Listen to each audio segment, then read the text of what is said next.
Welcome to the video on molecular pharmaceutics, focusing on nanotechnology and targeted drug delivery systems, which is Unit Number 1, Part 2 of the course.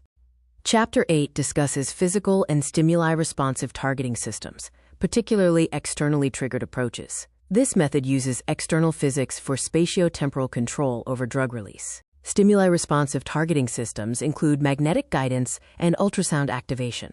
Internal biological triggers involve pH-responsive, enzyme-responsive, and redox-responsive mechanisms. Microenvironment-responsive systems exploit biological anomalies to release drugs autonomously. Examples include pH-responsive, enzyme-responsive, and redox-responsive systems. Stimuli-responsive systems offer advantages like precise control and reduced systemic toxicity. However, limitations include biological variability, limited external trigger penetration, and manufacturing complexity. Chapter 9 covers biological events in drug targeting, starting with drug administration and systemic circulation. Intravenous administration presents challenges like dilution, shear stress, and the need for high stability. The first biological barrier is opsonization, where blood proteins, known as opsonins, adsorb onto hydrophobic nanoparticles, forming a protein corona. This signals the immune system to treat the particle as a foreign invader. The slide illustrates the interaction process, from entry into the bloodstream to the formation of the protein corona and subsequent immune detection and clearance by macrophages. To avoid clearance by the reticuloendothelial system, nanoparticles utilize stealth technology, often through pegylation. This creates a hydration barrier, prolonging circulation time. However, repeated use can lead to the ABC phenomenon. This diagram illustrates the evasion of the reticuloendothelial system. Unmodified particles are quickly cleared, while pegylated particles use a hydration layer for long circulation.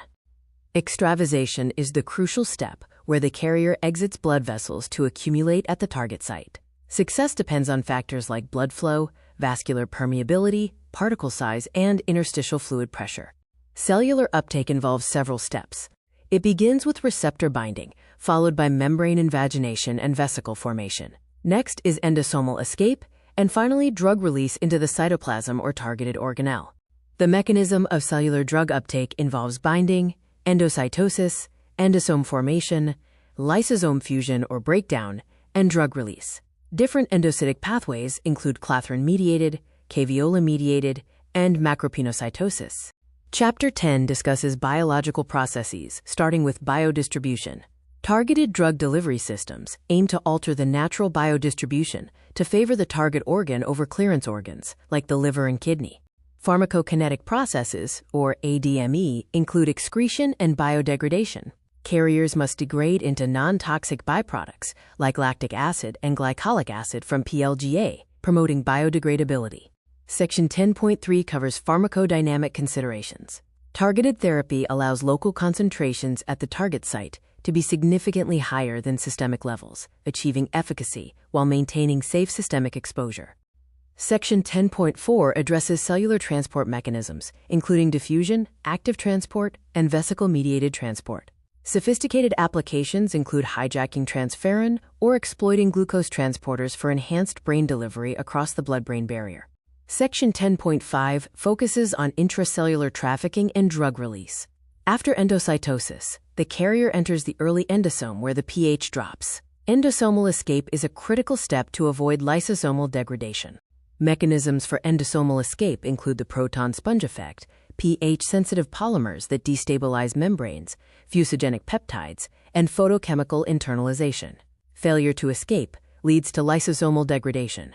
Section 10.6 covers drug metabolism and elimination. The carrier matrix must be metabolized into non-toxic byproducts and eliminated to prevent accumulation diseases and lysosomal storage disorders. Please share and subscribe to my channel.